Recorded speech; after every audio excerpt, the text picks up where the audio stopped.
It is my pleasure of welcoming the speakers for our opening panel, The Leadership Blueprint, Insights from the Top. We're going to start with Katie Evans, President of Operations and Product at Magnite, Diane Houseling, founder and creative producer at The House, Resham Nijan, founder and executive producer at Culture House, Samantha Rose, executive vice president and head of investment and programmatic at Horizon Media, and our moderator, Rebecca Aronson, engagement manager at McKinsey and Company. Let's welcome our panelists with the biggest applause yet, please.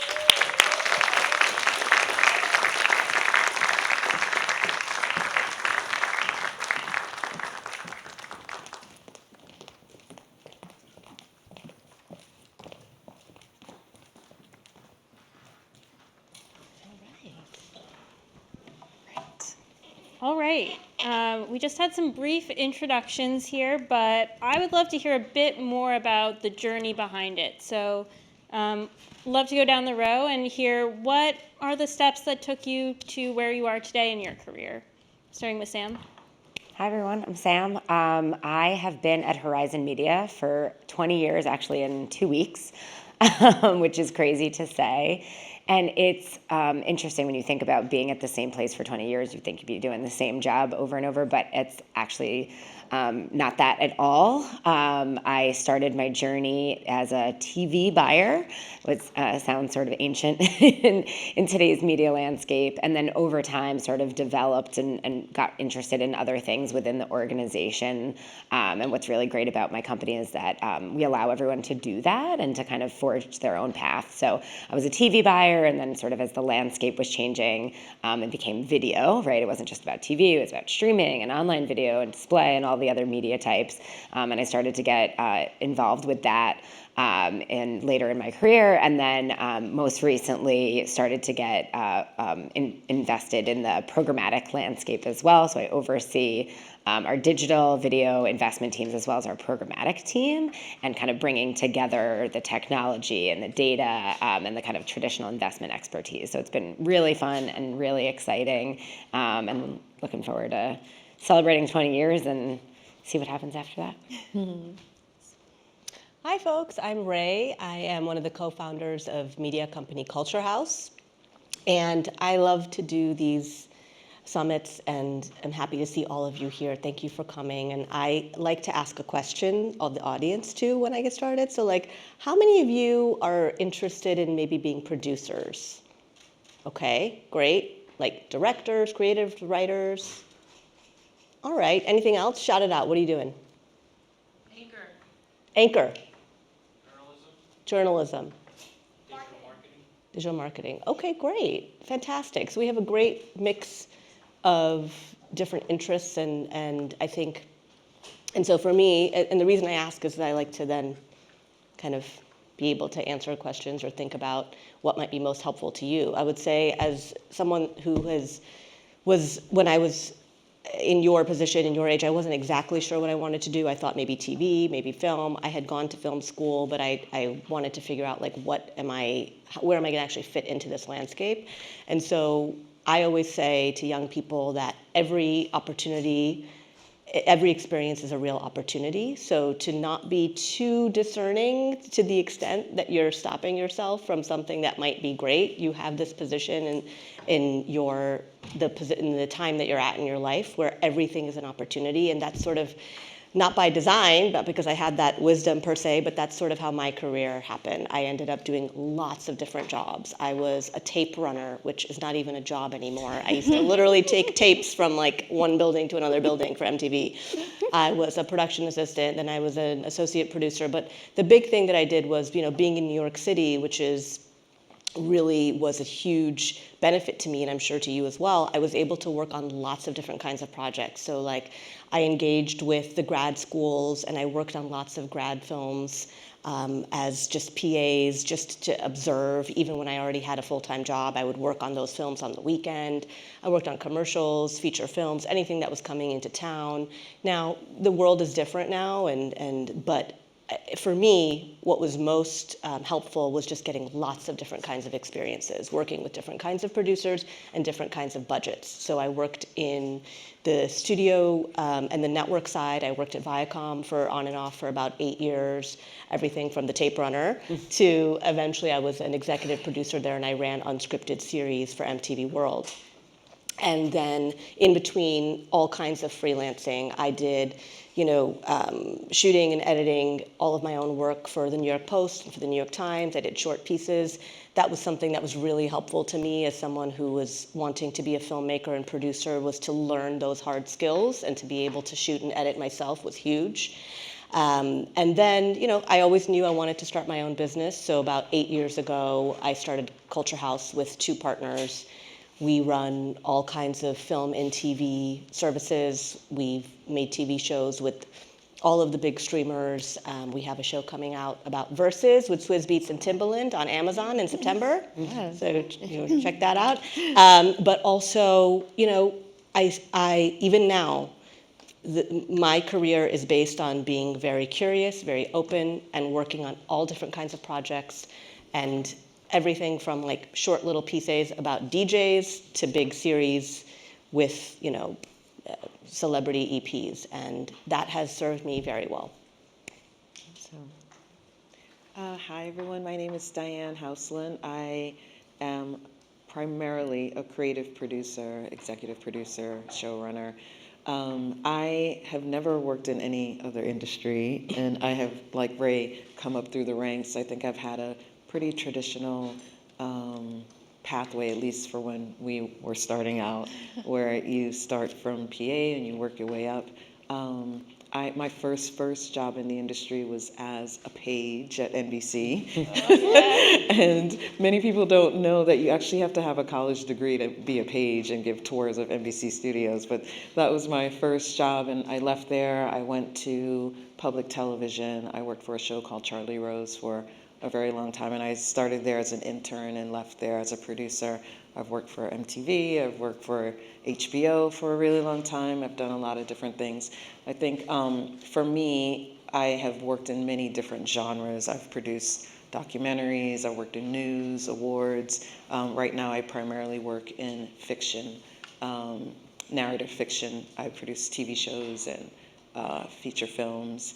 And I think that there's so many pathways. I am happy to always share my story, but everyone has their own journey, and I think that's the beauty and the frustration of this industry. There's no way that any of us can tell you exactly what to do to get to where you need to be, but we can definitely share our stories, and you should know from that there's 100% a pathway for you. Yeah, and I'm Katie. I work on the complete opposite side of what they do, more aligned with what Sam kind of talked about. So I work in technology, which enables advertising. So my company is the tech that Netflix uses to distribute their ads, for example. But I completely agree that when sitting in your, looking back now and sitting in your guys' shoes, I would have never told you that this is what I was going to end up doing. Ever. I graduated with marketing and a psychology degree, knew I liked marketing and advertising, but what does that mean? And I think that you get your first job and then you start figuring out what elements you like and what elements you don't like. And you also realize how much the people that you're working with play a role in that. So I got a job at an agency, actually, similar to Sam when I graduated, and then I've been at the company I'm at now for 17 years, and it's looked very different and had 4 different names and many other things along the journey, but it is fascinating thinking you may have this goal and it just plays out in a very different way or unexpected way, and not in a bad way. It's just the direction that it ends up in. And so I always encourage people to don't find the perfect job, get in, and then start figuring out what elements you like and kind of find that perfect job over time, because it's certainly not going to necessarily happen right out of the gates. Awesome. Thank you all. I'm going to do a follow-up on that question because everyone had such interesting trajectories, whether that was towards something that they had in mind from the beginning or letting their career paths unfold in front of them. What were the actions that you took along that trajectory to really advance yourself towards what you thought was the next step and get towards your goal? Maybe I'll start with Katie down at the end. Yeah, that's a good question. I think that a lot of it has to do with like what you're doing at that current moment in time, and then and what you see around you, and then therefore what you strive to be doing next, right? I think it's probably different in the different paths that we've taken, but I realized quick that I like fixing things. I like my hands on the quote unquote keyboard, like doing things. And so it was always my goal to understand everything as like be the expert. And I think that's what allowed me to be successful and continue kind of moving up in the company, because I started, as in a very junior role. And so just that like eagerness to be the go-to person allowed me to then kind of open up opportunities, I would say, and start kind of creating that path forward. So hunger, kind of like really that ability to be the person that people go to for all help was just like what drove me forward. I think for me, I was always very curious and very helpful. I think I always pretty much knew I would be a producer. I loved writing and I loved directing, but I didn't think I was particularly, strong enough in those things to pursue them.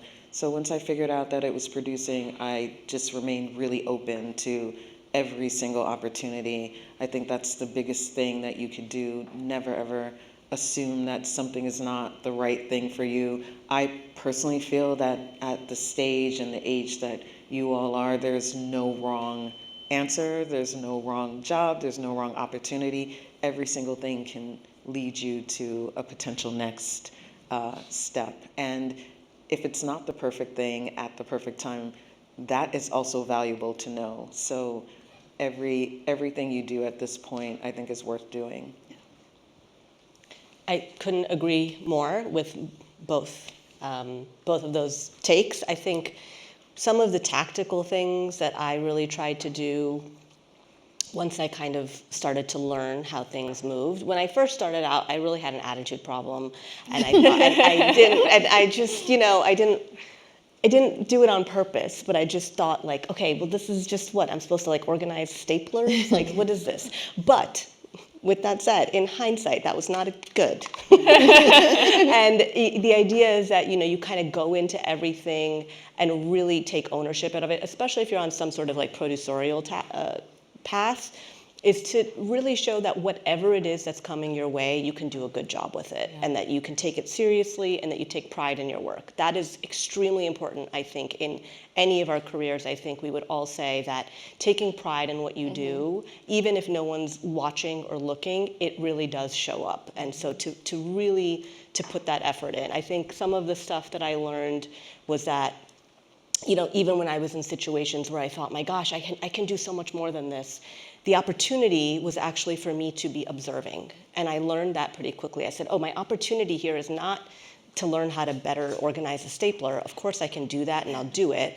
But my opportunity is actually to observe these people who are senior and more seasoned than I am. And so to really actively observe folks and understand their process and what they're doing, and when it's appropriate, ask them to share things with you, like maybe a template or, hey, could I see a copy of this or that, to try to better understand the process. So I always say the opportunity is observation, and you have to actually be very active about your observation. And that's, to be in that space is what's really fabulous about some of those early opportunities. And then I also started to really actively stay connected to people. I'm sure you hear this all the time, relationships, but it's really true, is that the people that you're coming up with and learning with, stay connected to them.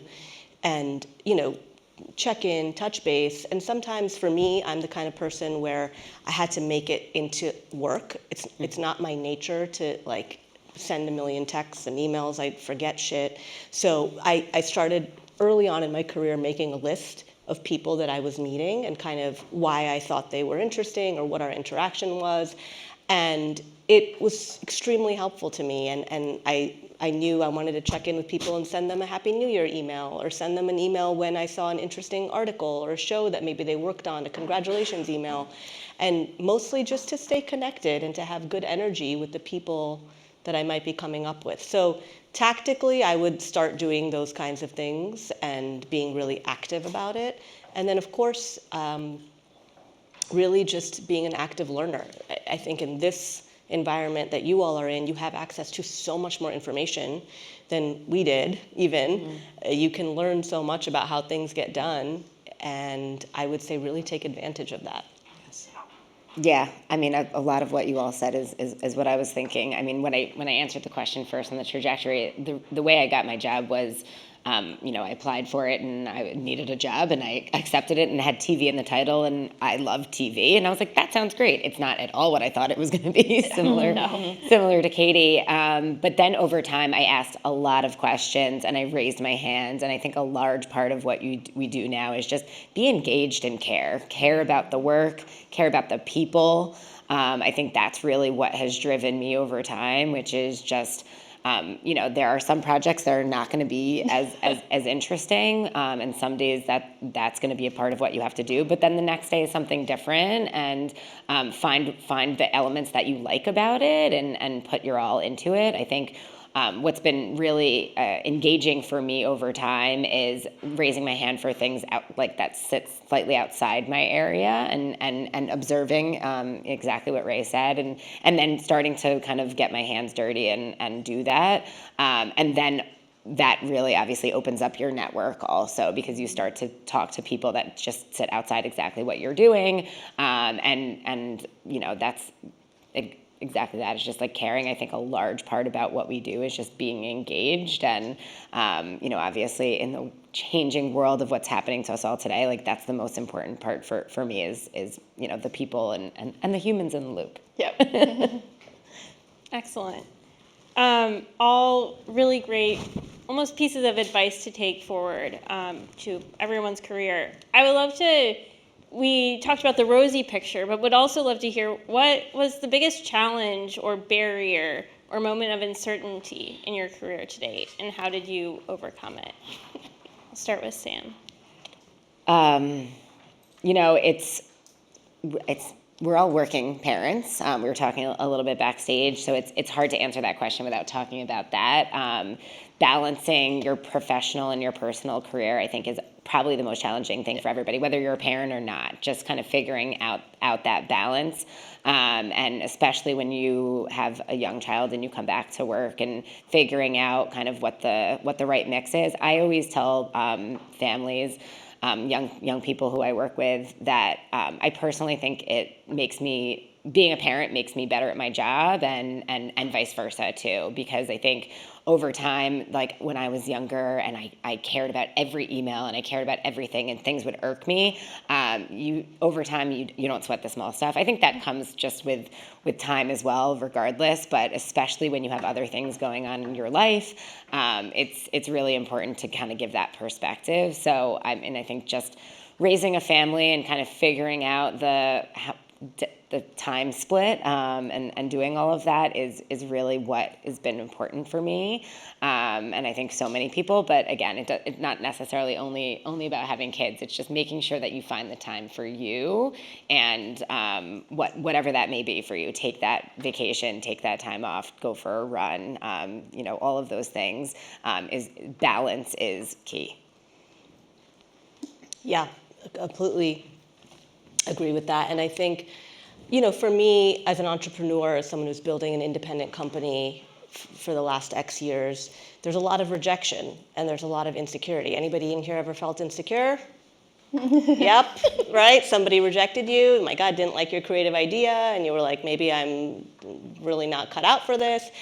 That for me, And as I've achieved a certain level of success and have all kinds of things, I still have to manage that part of how I feel about myself, right? Both as a producer, as a creative, as a mom, all of these things. And I think that sometimes in our industry, what I find is that because there's sometimes subjectivity around the quality of your work, oh, that's not really that great, or you didn't get nominated for this, or you didn't get invited to that party. Those types of things can start to creep in. And I've had seasons in my career where those things have felt more important or less important based on where I'm at. And it's been really important for me to be able to shut that out and to learn how to protect my confidence. That's the big thing that I really focus on, is because there's lots of forces coming at me every day, including today, that could make me feel very insecure, right? Somebody didn't respond to my email. This deal maybe is not going through. Maybe this executive doesn't like me. Maybe my deck isn't really that great. Whatever those forces are, we as creatives, as producers, it's so important to protect your confidence. Allow yourself to go through those feelings, and I do. And then I say, but also, I'm the shit, so like, let's focus on that and figure out how to like refine that strength and move forward. So to be very honest, right? That's something that I think we all struggle with at different levels. And I think when you're feeling that way, I have found that it's really important. For me, what's worked is to just come head down and focus in on my work.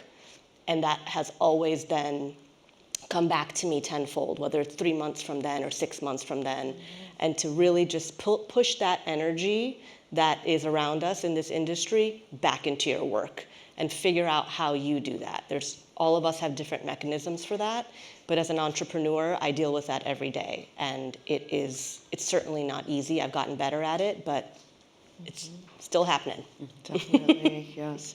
I have so much to say about that. Yeah, I could go on, yeah. I mean, literally, like Gray was saying, this morning, I mean, if I'm being totally honest, I probably wake up every morning and say, today's the day when everyone figures out I don't know what I'm doing. Like, that is like the first thought that comes into my head. And then you say to yourself, that's just not true. Yeah. Right? It's not true, but it's really hard when you are independent. I've worked for really great big companies for many years, and then I decided to go out on my own 20 or so years ago. That's not for everyone. That's not for everyone. It's important to know what is for you and what is not for you, and to be okay with that. But you will make so many mistakes. Like, you will make so many mistakes, and it's okay. The biggest advice I would give you is always be accountable. It's like my biggest thing that I exercise every single day in every single scenario. Just if you're an accountable person, it will make your life so much easier. If you make a mistake and you're able to say, I made a mistake, how do I fix this? Let's move on. If you don't know something, if you're able to say, I don't know this, but let me find out, let me learn, you will save yourself so much time. And stress. Yes, and stress and energy. The time you take to say, but such and such did this, or someone else did that, it's just like, it doesn't even matter. It's just about being accountable. It saves you so much heartache, so much heartbreak, so much of a lot of things. But yeah, I mean, I have done all the things and sometimes not all the things. You know, a big thing right now for me is just staying motivated. When you have to like self-motivate, it's not always easy. And we are in a tumultuous time right now, just be very honest, in this world, in this country, in this industry. And it's always been hard. We've picked a really hard industry to enter into, and right now it's particularly hard. And so what you need to do to get through every day is a lot. And probably most of you will feel like, am I doing the right things? Or what should I be doing? What am I not doing? I, every day, make sure that I am doing something to advance whatever it is, whether it's a project, whether it's something personal. And the other thing that I do every day is making sure that I do something for someone else, whether it's connecting to people or sending an article to a friend that I know they might be interested in. And I just try to keep this reciprocity, like within myself. I don't even know what the question was, but the challenges are going to be so many, and if you can just accept that and move through it, it's going to be fine. Yeah, I think you guys nailed most of the things, but the other thing that comes to mind is I think one of the things I was surprised the most about around challenges was how your coworkers like create challenges, like people, right? In like different capacities, but like when I was younger, it's like everyone has a different personality. You get along with some people really well. You don't get along with some people at all. You may butt heads. You may like, and so it's like, how do you deal with that, especially kind of in real time in meetings and interactions? There's obviously ways that you can do it in a much more productive way than others, and so that's a challenge that I just didn't expect, I guess, when I was kind of coming out of it. Now you deal with it all the time, right? There's people problems all the time. There's I think on a daily basis, I'm working through employee issues. So it's amazing though that if you are able to handle it with calmness and make it a productive conversation, how much more effective you'll be versus the people who kind of like react in real time or emotionally. And so, yeah, it's a different way to think about things. Yeah, right? It's hard, right? Like, Yeah, it's really hard. emotions just take over in a lot of cases, and so that's a big thing just to like think through, as you're saying, like tell yourself right in your head, like calm down, it will be okay. Don't send. Actually, one of the things when I remember at my first job, I was in an agency, and Sam can tell you, like, in general in life, right? Like, people will annoy you, or you'll be hot-headed about something, right? Your client did something, and you're like, oh my gosh. I used to put a 3-minute delay on my emails. I don't do that anymore, but I used to have a 3-minute delay on my emails, right? So you'd write an email and like hit send, and then be like, oh my god, I can't say that. Like, let's revert that back. But it is true that like that was a challenge I just wasn't expecting. It's a really good point. Never ever put anything in email that you don't want other people to read. People forward emails. Oh yeah, 100%. It is like it's a actual fear of mine. Yeah. Never put something in writing that you don't want In our people business, to read. yes, Yeah. assume everything will become public. Exactly. That's how I operate, honestly, is like, I assume everything will become public, including my text messages Yes. with my team and with Yeah. people that I know. Always assume that if you're feeling hot, take a beat. Yeah. I think I do a lot of write the email. Definitely don't put anybody in the to line. Yes. Me neither. Do not. I do that last always. Yes, me neither. Sit on it, especially like that, and then maybe you delete it completely, or maybe you come back and fix Yeah. it. But I do a lot of that. Yeah. For sure. All pro tips. And glad to hear I'm not alone in many of the challenges that I heard surface.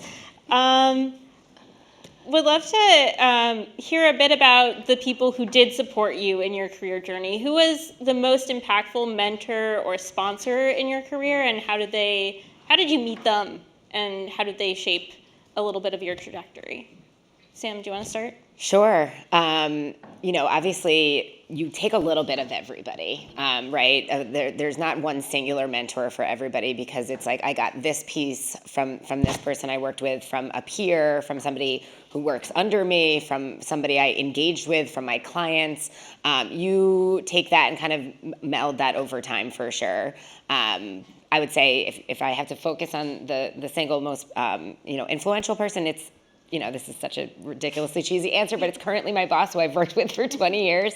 And obviously there's a reason why I've stayed at the same place, and he and the people around me are a large part of that. But I think what has made him such an influential mentor on me is what you were talking about. Is I remember early on, wasn't afraid to say I don't know, and it was really impactful in meetings with other people. And it wasn't just with a few people in the room; it would be a lot of people in the room. And he was like, "I don't know the answer to that. I'll get back to you, or can somebody explain it to me?" And I felt like that was just really important for.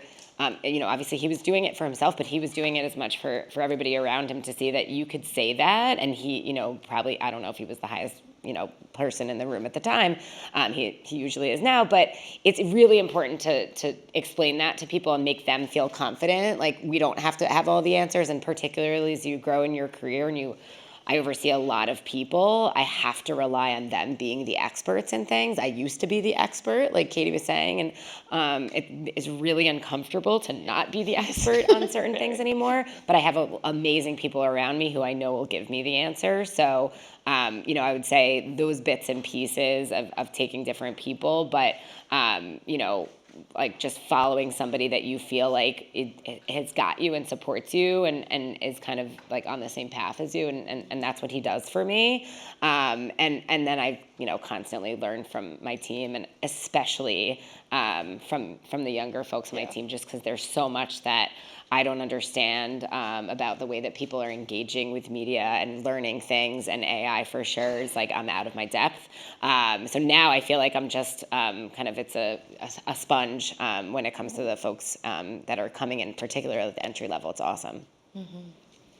Yeah, I would say that's great. And similarly, along the way, I've had great, some interesting bosses and people and executives. But I would say that in my career, the most defining and important relationships are in my co-founders. I have 2 co-founders, 2 other women.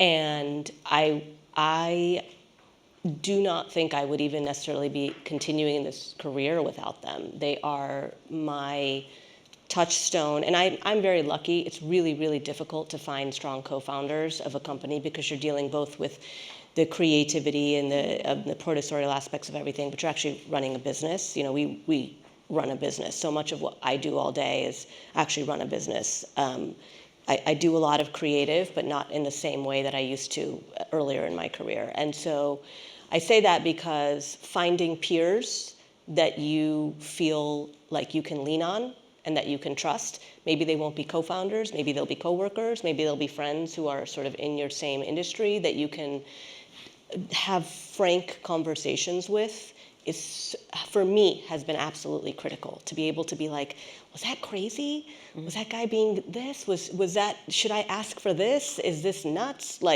And to be able to just have a bounce board, because I'm sure, and I hope we all have friends and family who are incredibly supportive, and that's like a different thing where you're just like, I need to just vent and talk to somebody, but somebody who knows your industry, who kind of understands the mechanics and the politics of what you're working within. And if you find them, like, stick with them, man, in whichever way you can, because that, to me, has been critical to feeling supported and like when I'm questioning myself, I have someone to lean on. Yeah, the idea of mentors is such I struggle with it, Yeah, to be same. honest. I think if you're fortunate enough to have a mentor for 20 years or, Amazing. mentor, that's amazing. The one thing I will say about mentors, never go up to someone and say, will you be my mentor? Don't do that. It's not, I just feel like it has to be more organic than that. It has to be like a genuine connection, and it has to be, there's so many programs and organizations where you'll get paired with a mentor and you'll have someone you can talk to for a certain period of time, and I think that could be really great. But I feel like you're going to have so many people that influence you over the course of your career and your journey, and you just take those moments. And I can think of so many people that supported me along the way, and I'm not in touch with a lot of them anymore, and you move on, and I am that person for a lot of people now. But I can think of like my first person that influenced me so greatly was my statistics teacher in college. And I was taking statistics for the 3rd time because I thought I was going to be a computer programmer, and that was only because my father was a computer programmer. And this statistics teacher said to me, I don't think this is for you. You should probably, she looked at my hair and my whatever craziness I was wearing at the time. She's like, you seem creative. Like, maybe you should do something else. And this professor gave me a book called I can see the cover of the book in my head right now. It was called something like Jobs in Advertising, because for her, that was like the closest thing to like, you don't need to do this math thing. Like, that's not your jam. Maybe you should do this. And it was literally the defining moment in my life where I transferred schools. I knew she was right. I was doing this thing just because I didn't know what else I was going to do. And that moment was so, it was such a gift. And I changed schools and I changed majors and I went on to go into production, and I've never worked in any other industry. But that, I don't know that you would call her a mentor necessarily. I never saw her again after I left the school, but she had such an impact on my life, and that's been my experience, for many, many parts of my life. So I have someone that was my mentor in terms of everything I learned about storytelling came from one person. Everything I learned about, interacting in a corporate or political environment, I learned from someone. So just take things as you get them, and don't put the pressure on yourself to like, I gotta find a mentor. Like, you can learn from so many different places and people. Yeah, I don't even know if I have anything to add to that. I'm the same way. I don't know if I would say there's one person. I do think that it's about having people who influence you, that teach you. You have to learn. You're going to be more well-rounded if you take that across, like Sam and Ann said, from all different directions, right? From the people above you, from the people below you, from your peers, and create your own identity with that. I also am a true believer that, like, I think there's a lot of pressure on finding a mentor, and you do not worry, like, for sure. But there is something to, like, someone believing in you. And so when I first started, the CEO of our company at the time definitely helped me, I think, progress at the company and kind of get into the position I am in today. But do not push it. Do not force it. Just take the little pieces, and that will be enough for you. I think the important thing too is like take the good, but also Yes, learn from the bad, right? Yes. I think that's what you're constantly thinking about, like, oh, this wasn't worth it, or this person wasn't a good experience with that person, but you're actually learning a lot from that interaction, and so you're taking bits and pieces of the good of all the different mentors that have come into your life, but also you learn a lot from the bad side, and then how not to be. Agreed. Very true. We'll have one more question. It'll be rapid fire before we shift to questions from all of you, which we're very excited to hear. But the rapid fire question is, if you were to give one piece of advice in one sentence to people starting their careers in media today, what would it be? Sam, do you want to start? I know you're on the spot. Feedback is a gift. Yes, that's a great one.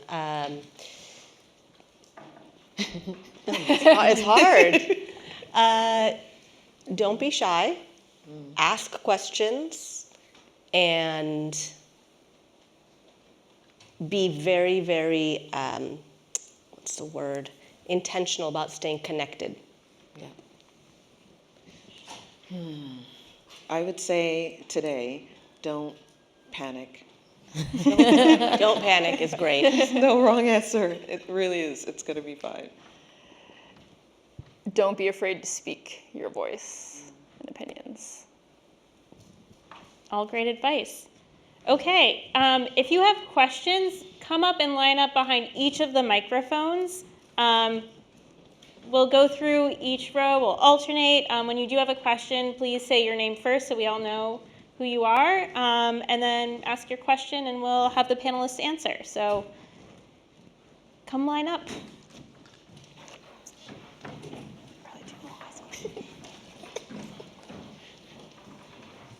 Hi. All right, we'll start on this side. Hey, hi, I'm Jenny. Nice to meet you all. This is a question for everyone, and in particular, Diane and Ray. When you were making shifts in your career, how did you close the gap between what you knew and what you needed to know? So with Sam, from being TV buyer to now head of investment in programmatic, for Ray and Diane, going from creative to development to business, and for Katie, throughout your career, what other shifts, any other shifts you may have made? Sam, do you want to start? Oh, I thought you were. I thought maybe you were intentionally. Do we all want to answer these, or do we like want to? Yeah. Let's do two. Maybe it seems like Ray and Yeah. Diane Okay, are Sure. cool. Yeah, there's a lot that I didn't know as I was going in between, and there's still things that I don't know. There's things that I'm learning right now, actually. There's a big new piece of our business that we've just launched in immersive theater, which immersive theater is very new to me, so I'm learning a lot.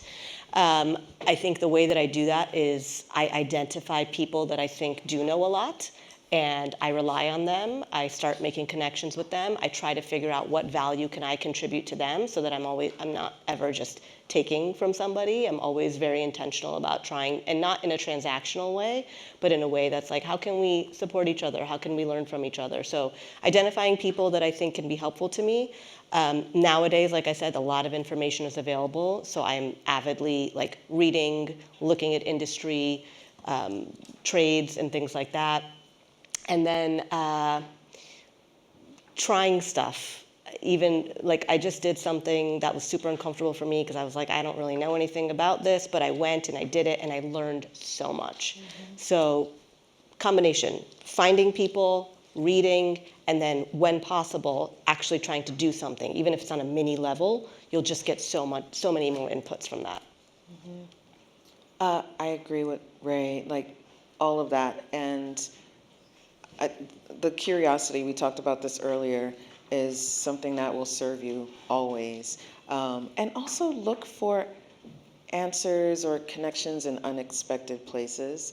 It's easy to come to something like this. We're all, in the same industry, but there are so many things to be learned outside of what we do. And so I would encourage you all to not just limit yourself to, the thing that seems the most obvious. Thank you. Thank you so much. Excellent. Over here. Hi, my name is Vivica, like A Fox. So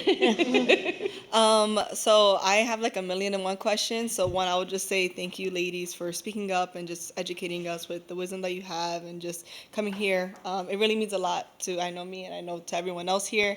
So just to give your flowers, because every woman deserves flowers. My question could probably be for everyone. So take it as you want.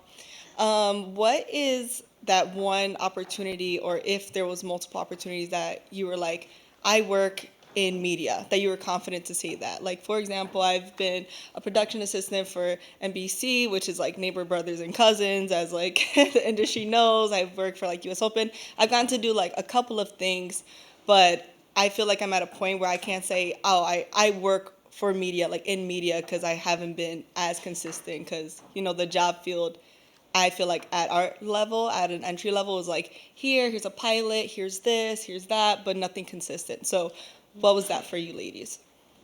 You do work in media. Yeah. I think we all would say you absolutely do work in media. 100%. I don't think it's defined. It's sort of that thing where people will say things like, "Can I call myself a writer if I'm not published or I'm not?" If you're writing, you're a writer, and if you're working, you're obviously pursuing things. You're starting at where you can get opportunities to get in.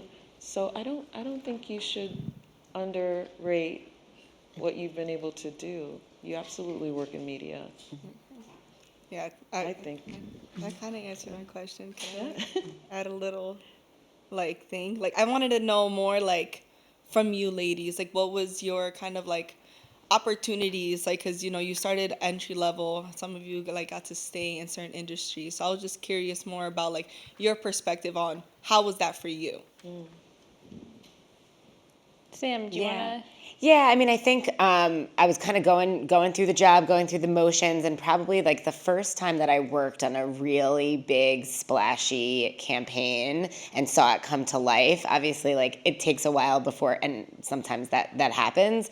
I've worked on I've worked on a lot of different brands over time, but one that I've worked on for many years is Capital One, and they do a lot, obviously, in the marketing space. It's really exciting. They do a lot with sports sponsorships, and several years ago we partnered with SNL for their 50th anniversary and the concert. I'm sure everybody saw a lot of that content. Was really fun and exciting. So the first one of those that I did, many years ago, I worked on a gaming brand, and we were doing something for Spike TV, if everybody remembers that TV network. We did a big sponsorship, and I was able to kind of see it through soup to nuts and be at the live activation as well, and then kind of get the experience. That was sort of like, wow, I did it, I made it, I saw it, it was tangible, and it was awesome, and it was a really great experience for me and for the client, and I think that was kind of where it landed for me. But I do agree, like, I don't know that you need to put a definition on it,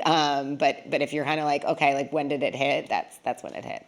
Yeah, I think some of it's like when it becomes tangible to you, right? Like, I laugh now because, like I mentioned in the beginning, one of our biggest clients is Netflix, and now we get an ad, and my 6 and 8 year old are like, Mom, this is all because of you.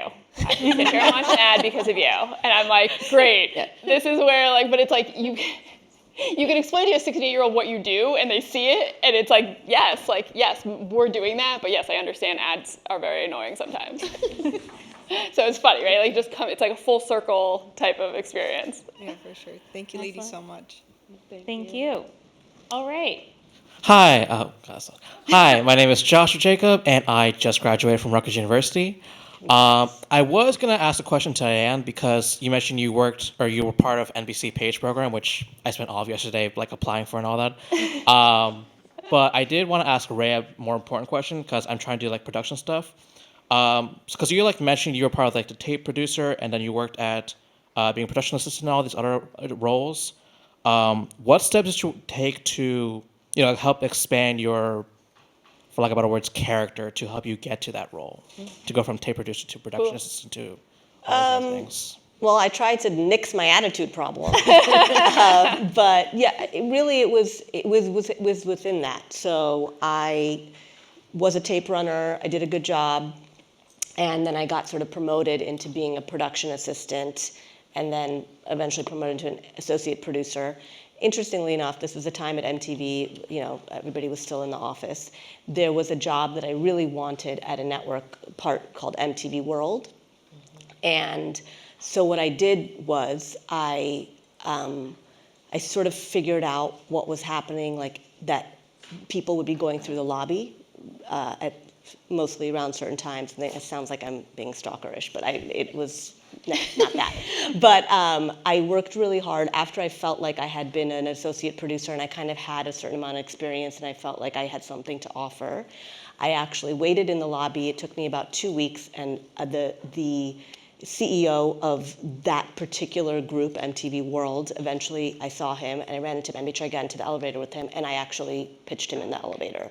And I ended up getting the job as production coordinator 4 months later because I emailed him like every 3 weeks. And not in a way that was aggressive and annoying, but just like, just checking in, or here's something that I just did, and not I didn't always email him asking him for something. Sometimes I would just email him like sending him something interesting, or here's an update on something I did. I don't know if that answers your question, but there was times where I was very aggressive about trying to move forward. And it's a balance of not being annoying and sort of expressing the fact that you think you have something to offer.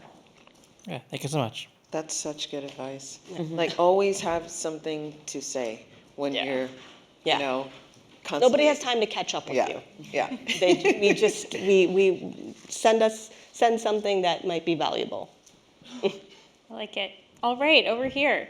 Hi, thank you guys for just sharing. I feel like we're all really inspired and can feel like the inspiration and experience from you guys. Sorry, I'm rambling.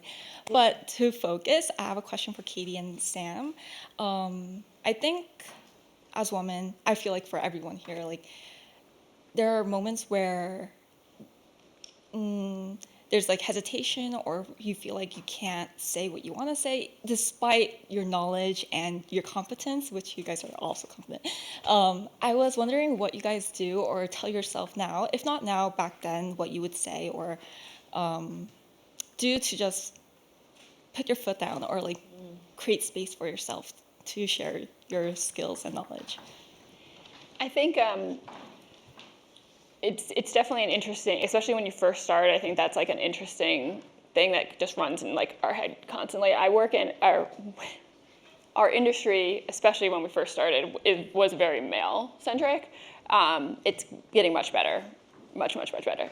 But I think, and so like, especially if you're a junior, you're more afraid to speak up, but you just need to tell yourself and keep telling yourself, like, the confidence in being able to speak your opinion is what's going to gain your ability to move up and have more of an influence on the company.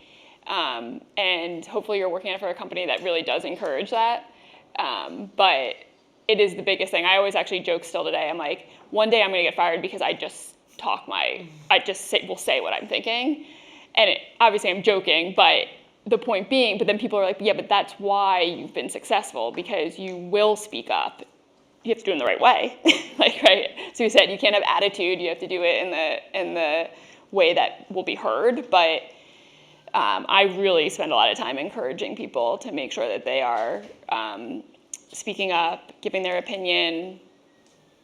Companies will only get stronger if they have the diverse thinking and brainstorming and idea generating. And so it doesn't matter if you've been at the company for 2 days or you've been at the company for 20 years. Like, I want to hear it. And so you just have to muster up that strength and be that voice.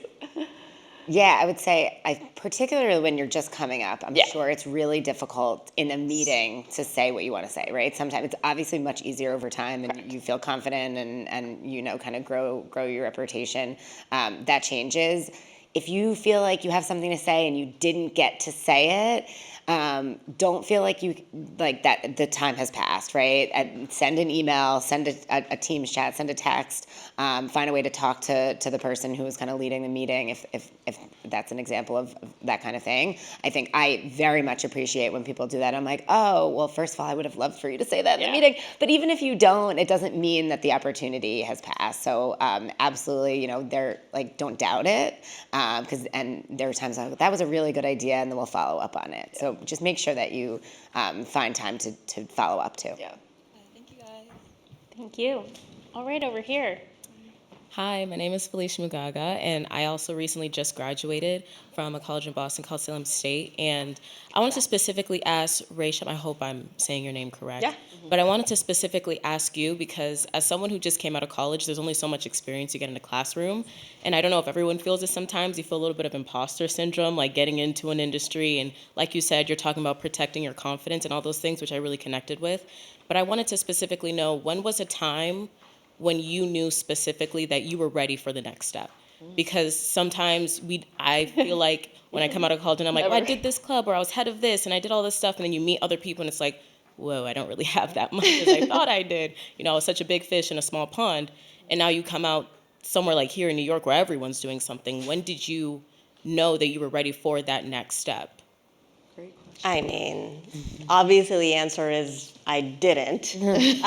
But to be fair, you gain a lot just by doing and keeping your head down and doing, and you may not even realize it. In my career, at least, it has happened over stretches of time where I look back and I'm like, oh, wow. I've gotten really good at this thing. Like, I understand this pipeline, I understand this thing, and it's not as anxiety-inducing for me. And it happens by just doing. I know that sounds sort of basic, but really just get started and get into environments. Whatever those environments can be. If you can get on sets, I don't know what exactly your side of your thing you're looking for, but get on sets, kind of understand how people talk to each other on sets, understand what the hierarchy and relationship is on a set, maybe try to work in the back office and production of a set, try to understand what kinds of jobs, what's a coordinator, what's an AP, what's a producer, what's a line producer, like really try to observe it. And for me, it was through my comfort level became when I started to have a little time to observe. And then I was like, oh, okay, I'm kind of seeing how that works, and now I feel like I can get into it. And then there's been other times in my career I'm like, let's go. Let's just get in here. We're going to figure it out. And that has also worked for me. And so it's a good balance. It's like sometimes there's moments where I'm like, okay, I'm recognizing that I need to take a little time here and observe and learn. And then there's sometimes where I'm like, I gotta get in the mix here. And I still make those calculations in my career now. There are new things that I'm doing today, new businesses that I'm launching, and I say, hey, this is a moment for me to sit back and watch. This is a moment for me to jump in and start raising money for something I don't know how to fucking do. So that is, you'll learn that for yourself over time. But the best advice I can give is to just put yourself in as many environments as possible, even if you're feeling insecure. If you don't do that, you're never going to get to that point. So just get in there. All right, thank you so much. Thank you. All right, over here. Hi, yes, my name is Leah Letterman. I'm a current rising senior studying film media production. I apologize, this is kind of a loaded question, but over 50% of media and film graduates are women, but only 18% of them actually make it into entry-level positions in the industry. And, you know, as my mentor says, glass ceilings leave cuts, and having to break it every generation gets more and more difficult. How do you suggest we don't become that statistic? Katie, do you want to start? That's a good one.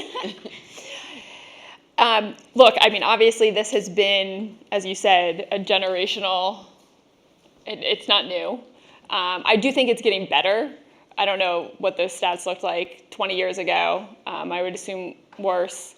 I think some of it is on us as like the leaders in the industry today to try to keep pushing those boundaries and keep making changes, and the more women leaders that we have now, I think we'll continue to shape that. But it's certainly not. It is a loaded question, and it is certainly not something that I don't think any of us have an answer to generally. But I do think that at least in the 20 years that I've been in the industry, certainly looks different than it did 20 years ago. So I have faith that we will continue to go that direction. I guess a question that you can answer: if you were told you had to work with someone right now, they walked into your office that didn't know anything about what you did, what was the one skill you would want them to know? I think it's communication. We hire our entry-level jobs, you don't need any experience, and so it's just about communication and I think eagerness. Like, I really look for someone who just is like raring to go, can communicate well, and I feel like they will get their kind of hands dirty and just like dig in from the start, and then we go. Thank you. Awesome, thanks. All right. Hi, my name is Julia Hickey Gonzalez. I'm an interdisciplinary human, a writer, artist, mother, and I work at Columbia University as a communications director, but I'm also a student again. And I had kind of an opposite question. My question changed 4 times because everybody has asked such great questions. But has anyone ever told you were overqualified for something you wanted to do? And how did you get around that? Did you take that as real feedback that you shouldn't be pursuing the opportunity? Like, let's say you really do want to organize the staplers to get into a certain area. So how, or times you were stuck and how you got out of the stuckness. I like the question of stuck. Does that resonate with anyone? I think it's such a good question. I don't know that anyone has told me I was overqualified. I've been told you're not right for something, for whatever reasons people come up to tell you you're not right for something. Yeah, I think and you hear people say this all the time, like, don't take it personal, but it's just so true. You cannot internalize other people's stuff. It's just like they don't even know you, I mean, if you're looking at someone on paper and you've determined that they can't do one thing or another, then you go and find another opportunity. I actually teach at Columbia. It's not, I teach in the graduate program, the MFA program, but it's not something I ever thought that I could do.